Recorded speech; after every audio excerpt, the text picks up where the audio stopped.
देश भर में कोरोना के मामले ज़्यादा बढ़ रहे हैं। उसी को देखते हुए अगर बात करें उत्तर प्रदेश की, तो उत्तर प्रदेश सरकार ने 1 से 8वीं तक जो स्कूल हैं वो बंद करने के आदेश जारी किए।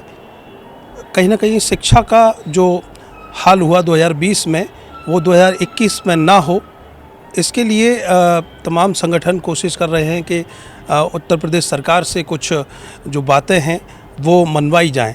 मेरे साथ में इस समय अप्सा के अध्यक्ष हैं और प्रिल्यूड पब्लिक स्कूल के निदेशक हैं डॉक्टर सुशील गुप्ता जी।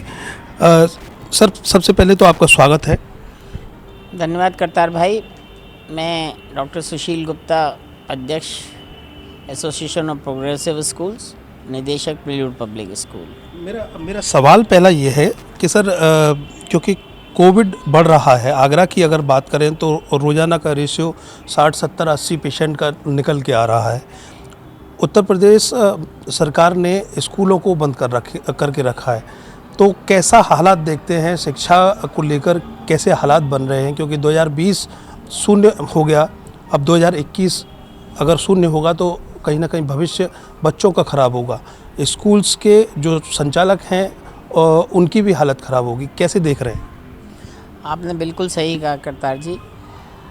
2020-21 में मार्च में 22 मार्च को कोरोना का लॉकडाउन शुरू हो गया था। पूरे साल बच्चे नहीं आए, नर्सरी से लेके यूकेजी तक। फर्स्ट से लेके 8 तक सिर्फ 23 दिन आए थे, 1 मार्च से 23 मार्च तक। और 23 मार्च को जो है वो फिर एक आदेश आ गया जिसमें 4 अप्रैल और अब 3 अप्रैल को एक आदेश आ गया कि 11 अप्रैल। ये पूरा साल कैसे निकला? ऑनलाइन क्लासेस हुई, हम लोगों ने पूरी तरह से कोशिश की, लेकिन जो बजट स्कूल हैं उनसे नहीं हो पाई हैं। कितने पेरेंट्स तो ऐसे हैं जिनके यहाँ वाईफाई की प्रॉब्लम है, कितने पेरेंट्स ऐसे हैं जिन्हों के पास में ना तो मोबाइल है, ना लैपटॉप है, ना टैबलेट है। तो और फिर हमने एग्ज़ाम भी कराने की कोशिश करी ऑनलाइन। कुछ लोग आए, कुछ लोग नहीं आए, लेकिन एक जनरल ओपिनियन ये बनाई सरकार ने कि किसी को फेल नहीं करना है, सबको पास कर दिया। लेकिन ये कहाँ तक उचित है ये समझना पड़ेगा, ये समय बताएगा। अगर हमने वही हुआता है कि जैसे आरटी में बच्चों को एडमिशन तो हम दे देते हैं, लेकिन बच्चे साल भर नहीं आते हैं और बच्चों को हमें पास करना पड़ता है, एग्ज़ाम देते नहीं हैं। मैं समझता हूँ ये उचित नहीं है। कहीं ना कहीं उनके फ़िज़िकल कुछ अटेंडेंस होनी चाहिए, कुछ उनके एग्ज़ाम्स के बारे में उनके कुछ नॉर्म्स आने चाहिए, जिससे बच्चों को लगे। उनको तो ये समझते हैं कि भाई अब हमें तो एक हमारा अधिकार बन गया है कि हम एक अच्छे प्राइवेट स्कूल में हमें एडमिशन मिलेगा, हम जाएँ तो ठीक है, नहीं जाएँ तो ठीक है, हमें पास कर दिया जाएगा। तो मुझे लगता है ये उचित नहीं है। रहा कोरोना का सवाल, आने वाले समय में देखिए बहुत ख़राब समय आ रहा है। और अगर बच्चे एक क्लास, जैसे सपोज़ मैं इसकी बात करूं कि पिछले साल एक बच्चा 5वीं में था, उसने कितना पढ़ा आपको मालूम है? उसे 6ठी में कर दिया। अब 6ठी में आ जाने के बाद में फिर वही पोजीशन आएगी। उसने कितना पढ़ा? तो 8वीं में अगर वो आएगा और उसके पिछले 2 साल ख़राब हो गए, या उसकी, जिसे अपन कहते हैं कि अगर किसी बिल्डिंग की नींव जो है वो अगर सही नहीं है तो वो कहाँ पे बिल्डिंग उस पर कितने दिन तक और कितनी अच्छी तरह से रहेगी, ये एक बहुत बड़ा प्रश्न है। मेरा इसमें करतार भाई एक गवर्नमेंट से सजेशन था कि जब भी कभी मौका लगे तो सिर्फ 3 घंटे के लिए 3 दिन हफ्ते में एक क्लास लगाएं।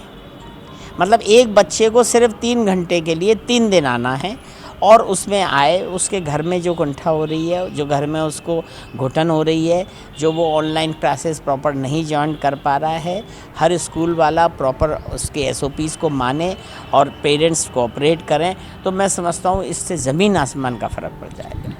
अब यहाँ से अगर एक सवाल मैं ये भी करना चाहूँगा आपसे कि राजनीतिक अगर हम जाएं तो जब चुनाव होते हैं, जैसे अब बंगाल का चुनाव है, उससे पहले बिहार का चुनाव होके चुका है, तमाम बड़ी सारी रैलियाँ देखने को मिलती हैं। वहाँ कोविड के नियम भी ताक पर रख दिए जाते हैं। यहाँ अगर शिक्षा की बात करते हैं तो आप गाइडलाइन लेके आते हैं, आप रूल्स लेके आते हैं, उनको फॉलो कराते हैं, और फॉलो नहीं करते हैं तो लोगों को मारपीट के चालान भी करते हैं। तो ये कहाँ तक ठीक है? और इसकी वजह से कहीं ना कहीं हिंसात्मक घटनाएं भी होने लगी हैं कि आप शिक्षा पर रोक कैसे लगा सकते हैं? करतार भाई, आपने तो ऐसी बातें कर दी जो मुझे पता नहीं चैनल पे कहूँगा मैं तो कहाँ तक लोगों को डाइजेस्ट होंगी। हम डिफरेंट डिस्टेंसिंग की बात करते हैं, लेकिन जब हम इलेक्शन होते हैं तो रैलियाँ करते हैं। इलेक्शन जब होता है तो वोटिंग के लिए हमारे में कोई सिस्टम नहीं है और सब बातें हो रही हैं। ये मेरे पर्सनल अगर मुझसे पूछा जाए तो ये उचित नहीं है। जो आगे देश के कर्णधार बनने वाले हैं, जो आगे देश के नागरिक बन के, अच्छे नागरिक बन के जो देश की सेवा करने वाले हैं, आज उनकी पढ़ाई के लिए आपने सारे कायदे कानून लगा दिए हैं। लेकिन अगर वो मॉल में देखें, आप क्या कहते बाज़ारों में देखें, शादी ब्याहों में देखें, आप ऑफिसेज़ में देखें, वहाँ कोई किसी तरह की सख्ती नहीं है। एक जो इंडिविजुअल कपिल है वो अपने बच्चे को शाम को घर नहीं छोड़ सकता है, तो वो सब बाज़ारों में भी ले जा रहा है, सब काम कर रहा है, लेकिन सिर्फ स्कूल कॉलेज बंद है। अभी अभी मुझे पता चला है लखनऊ में आदेश हुए, उन्होंने तो स्कूल में लॉकडाउन कर दिया, यानी टीचर्स भी नहीं आ सकती हैं।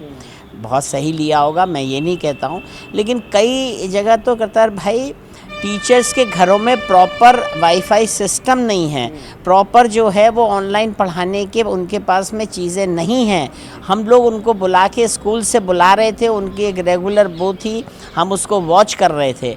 अब मुझे नहीं मालूम कि क्या होगा कैसे होगा। एक सवाल, क्योंकि शिक्षा, शिक्षक और कहीं ना कहीं स्टूडेंट्स के हित की बात है, इसलिए मैं आपसे जानना चाहूँगा कि जैसे वित्त विहीन वालों ने आज एक ज्ञापन सौंपा है, क्या आप भी जनप्रतिनिधियों को लेकर कोई ऐसी आवाज़ कि वो विधानसभा में उठ सके, ऐसी कोई कोशिश करेंगे? देखिए, अब तो एक थोड़ा सा फिर भी मैं समझता हूँ गवर्नमेंट ने एक अच्छा कर दिया है कि हर ज़िले के ज़िलाधिकारी को सारी पावर्स दे दी हैं। वो तय करेगा कि उसमें कितने स्कूल खुलें, किस तरह से खुलें, किस तरह से कितने दिन बंदी रहे, कब क्या रहे, क्योंकि हर शहर की, हर ज़िले की अपनी कोरोना की भी स्थिति अलग अलग है। रहा ज्ञापन का सवाल, ऑलरेडी हमारे ज्ञापन सब चल रहे हैं, हम बातचीत चल रही है, लेकिन गवर्नमेंट के देखिए सोचने का अपना अलग तरीका होता है। हमारा एक सोचने का एक इंडिविजुअल या एक एसोसिएशन का या हो सकता है, तो लेकिन हम गवर्नमेंट से इतनी तो ज़रूर उम्मीद करेंगे कि वो टीचर्स का भी ख्याल रखें, उनको, उनके परिवारों को भी हमें चलाना है, उनको भी सैलरी देनी है। वो ये भी देखें कि किस तरह से जो सक्षम लोग हैं वो फ़ीस जमा कराएं, जो अक्षम हैं, जिनके साथ परेशानी है, वो स्कूल वालों से मिल के उसमें देखें कि हम लोग स्कूल वालों से भी मेरी अनुरोध है कि उनको जहाँ तक हो सके उनको उनकी सहायता करें, लेकिन एक डंडे से सबको ना हाँका जाए। तो इसके लिए मैं चाहूँगा एक स्पष्ट आदेश सरकार की तरफ से आए, तो मैं समझता हूँ कि आने वाले साल में बच्चों के लिए बहुत अच्छा रहेगा। शुक्रिया सर, जानकारी देने के लिए धन्यवाद। अर्थ न्यूज़ से चर्चा करने के लिए धन्यवाद। धन्यवाद। तो आप थे मेरे साथ में प्रिल्यूड पब्लिक स्कूल के निदेशक डॉक्टर सुशील गुप्ता, जो अप्सा के अध्यक्ष भी हैं। ऑलरेडी बता रहे हैं कि प्रशासन को ज्ञापन अप्सा की ओर से जा चुके हैं। शिक्षा, शिक्षक और स्टूडेंट्स की बेहतरी कहाँ पर है वो हमसे ज़्यादा शायद शासन प्रशासन समझता है, और उसी हिसाब से, क्योंकि स्कूल्स भी ऐसे हालातों में ना आ जाएं कि शिक्षा बेहतर ना दे सकें या फिर बच्चों के भविष्य पर आ जाए, तो ऐसी स्थिति नहीं आए, उससे पहले ही कोई ऐसे कदम उठाए जाएं कि शिक्षा, शिक्षक और स्टूडेंट्स बेहतर शिक्षा ग्रहण कर पाएँ। कैमरे के पीछे RN बघेल में करतार सिंह बघेल।